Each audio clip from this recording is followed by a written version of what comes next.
All right, I'm at AMC Glendora. I'm here with Monty. And we're waiting in line. Oh wait, how come there's no line? Because it's rated R and it's aliens. And it's because of Prometheus. All right guys, welcome to my video. Today I'm gonna cover 8 things that I hate about Alien Covenant, the new Alien film by Ridley Scott. All right, number 1, why did you have to watch all of these YouTube videos just to understand the movie? I went into the movie blind. I didn't watch the prologue or the flashback or the epilogue, and there's like 5 videos that you have to watch to fully understand the story. So since I didn't watch those videos, I didn't even know about it until after I saw the movie. I was confused about certain things. So I didn't know that James Franco was the captain that dies in hypersleep. When Waters watches the rock climbing video with James Franco, I was like, oh, he was the person that died? There's a lot of ways that the filmmakers dealt with time during this movie that really bugged me. But the main thing I'm going to cover is, how did the aliens grow in literally minutes? The white aliens grew from a spore that came out of a pod or a plant, and it went into the guy's ear, and that spore grew into a fetus within 20 minutes, and then it burst out of the human body, and then it literally grew from a fetus into a fully formed, like over 6 foot tall alien within an hour.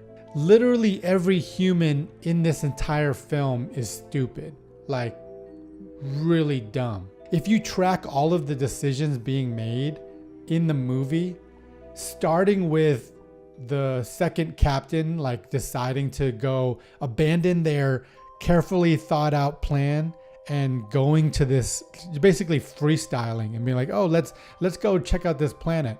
Literally starting with that decision, almost every single decision that's made from that point on is pretty stupid. Or if not outright stupid, is later proved to be stupid.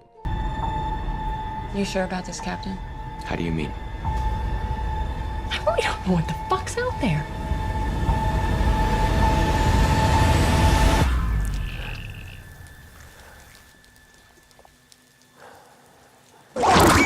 Why did Lieutenant Waters have to look exactly like Ripley? I have no problem with the main protagonist being a woman. I think that's a trademark of the Alien franchise, and that's cool. But why did the new character have to look exactly like the old character? Like down to the hairstyle and everything. What happened to Walter? Now, a large part of the film is centered or focused on Michael Fassbender's characters. He plays 2 different androids. Now, one of the themes or storylines of the film is the difference between Walter and David. That was actually very interesting, like how the 2 androids like communicated with each other. So when we find out at the end that David took the place of Walter on the ship and basically was an imposter for the last act of the film, I felt cheated, because the last time we saw the 2, it looked like Walter had the upper hand because, you know, like he said, there have been improvements. But to have another twist that David got the upper hand, well, I need to know why. Like, it doesn't have to be explicitly explained to me, but the filmmakers have to show me like at least a reason or been something embedded in the storyline that would make me infer that David could have beaten Walter. Going back to the time thing, Lieutenant Waters tells the crew, we have 15 minutes to get onto the ship. So during that 15-minute period, that's when Walter and David fight. So even if that fight lasted only 5 or 10 minutes, assuming that David did defeat Walter, that only gives him 5 or 10 minutes to incapacitate Walter, replicate all of the injuries that Walter had, including the burnt off hand and the cut on his face, and also change clothes. Like, I can't even put on clothes to go out to dinner in 5 minutes. What happened to Dr. Shaw? A lot of David's motivations and thoughts about life are centered around Dr. Shaw, how Dr. Shaw treated him. She was the only nice human that ever showed him any compassion. So when we find out that he actually killed Dr. Shaw and experimented on her to create the next line of xenomorphs, it just felt very cheap and unearned that this major storyline just happened off camera and we never really experienced it. Now, it's fine to have all that stuff, be played off camera, and lots of movies have done that.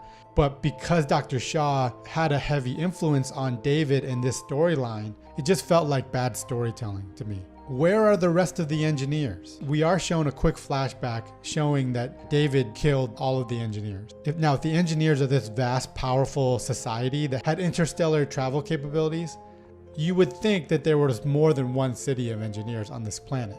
And now it could be as simple as the Black Death that David rained upon the engineers. It went around the whole planet and killed everybody. But I just felt like that should have been addressed. Now, a lot of people didn't like Prometheus, but I thought that the engineers as a race and as a concept was very fascinating.